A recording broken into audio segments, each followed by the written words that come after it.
Yan po. May kuryente na po. Oh. Yan. May tubig na po.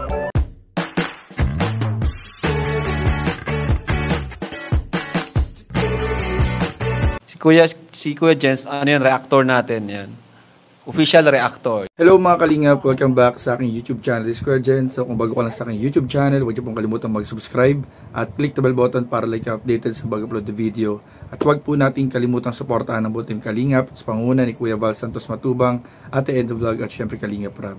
At pakisuportahan din po ang ayong mga kasamahan sa buong team Kalingap. Nandiyan po ang K-Boys, Kalingap Partner, Kalingap Reactor at lahat po ng charity vlogger sa buong Pilipinas sa tumutulong sa mga kabayan natin ng lahat may hirap. Suportahan po natin lahat guys.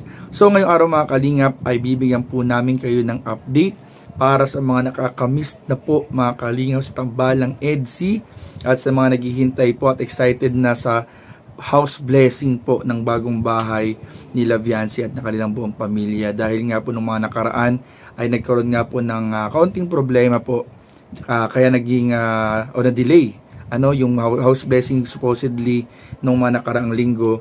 Pero ngayon po mga Kalingap ay tuloy na po ang nalalapit na ribbon cutting at house blessing sa bahay po ni Viancy dahil po sa pagtulong-tulong ng mga kasama po natin sa Team Kalingap at sa K-Boys ay ayan nga po mga Kalingap, papanoorin po natin ang video ng pagbisita po ni Kuya Val sa bahay po ni Viancy para ipakita po ang sa wakas supply ng kuryente at ng tubig.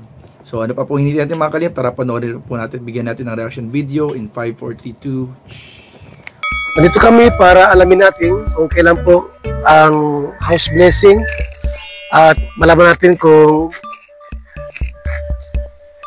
yung kuryente po ikakabit na. Ayan na po ang kuryente.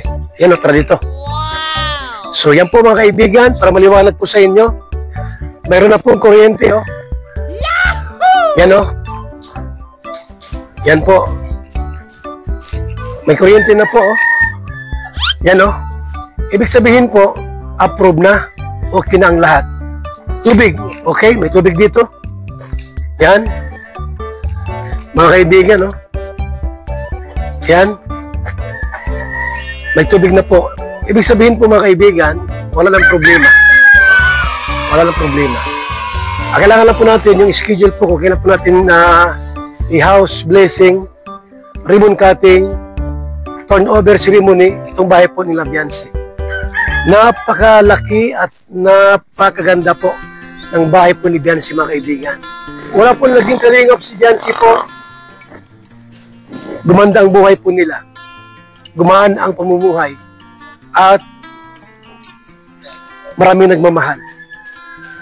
Yan po mga kaibigan, patunay po na ito po ay tunay at totoo. Yan. So, abangan niyo po ang ribbon cutting. Malapit na po. So ayun mga Kalingap, at nakita nga po natin na ready na po ang supply ng kuryente at ng tubig sa bahay po ni Viancy. At dun nga po mga Kalingap sa pagbisita ni Kuya Val sa mansion. Sabi natin mansion na kasi napakalaki po talaga itong babae na ito ng Kalingap. Ay andun na po, tinuro na po yung service entrance at nakita po natin na may nakatap na supply na ng kuryente. At nandun na rin po sa gilid ng kanilang bahay yung motor pump kung saan po ito po yung magtutulong sa pag-supply po ng tubig sa loob ng bahay ni Viancy. Talagang ready na po at wala na pong dapat ipag-alala at pinag-aaralan na lang daw po, pinag-iisipan, pinag-uusapan yung schedule po ng magiging ribbon cutting at house blessing po sa bahay ni Viancy at ng kanilang buong pamilya para maging official na po talaga yung pag-turnover sa kanilang pamilya. So ayun po mga Kalingap, napaka-good news po yan at alam ko marami rin po nakakamiss sa tambalang EDC at naghihintay po ng kanilang bagong episode. Kaya bago po yun mga Kalingap ay panoorin po natin, balik tanaw po tayo mga Kalingap sa huling episode po nila kung saan po nangyari ang pag-amin ni Viancy kay Kalingap Edu. So yun lamang po mga Kalingap at maraming po salamat sa panonood. Please don't forget to like, comment, share and subscribe sa ating mga video. Maraming po salamat. God bless. Bye-bye. Nagpapawisan na nga ako. Totoo nga. Totoo naman. Sige na, naniwala na ako. Kaya nagyang magparaisip na kung ano-ano. Para makatulog ka. Huwag mo naman lang isipin ng sobra ng kung ano-ano. Ha? Kasi, alam mo na,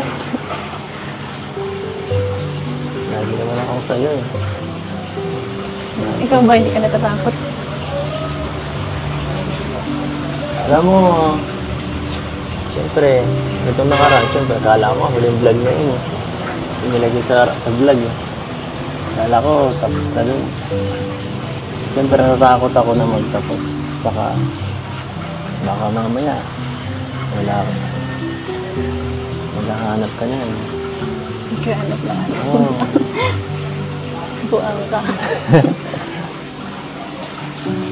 Siyempre, lagi naman ako ano. Nagpapakatatag lang ako dito, no? Nagpapakakulang ako dito. Pero, sa loob-loob ko, Ano? tataranta na ako talaga.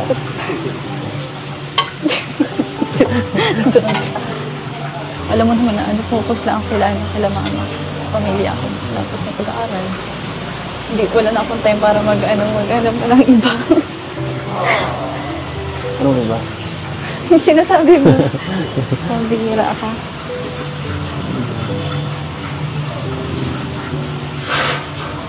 So, ano?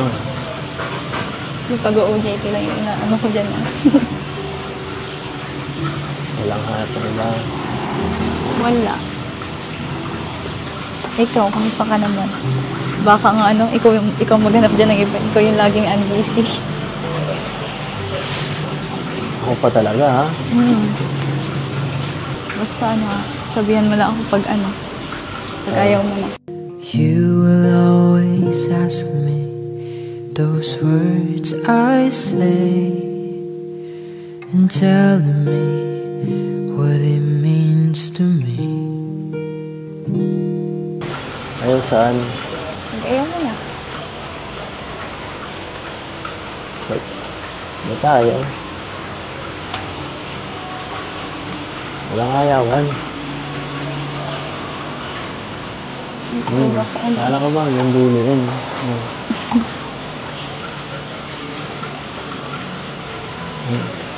Dami mo iniisip mo, nakakapanibago ka.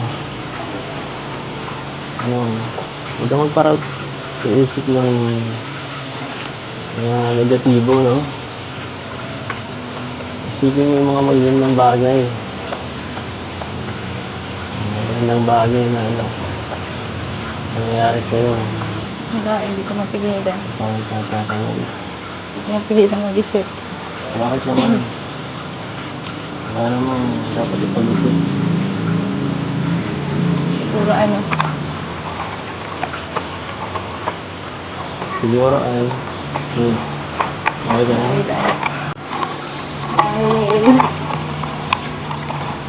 dahil mahal na kita.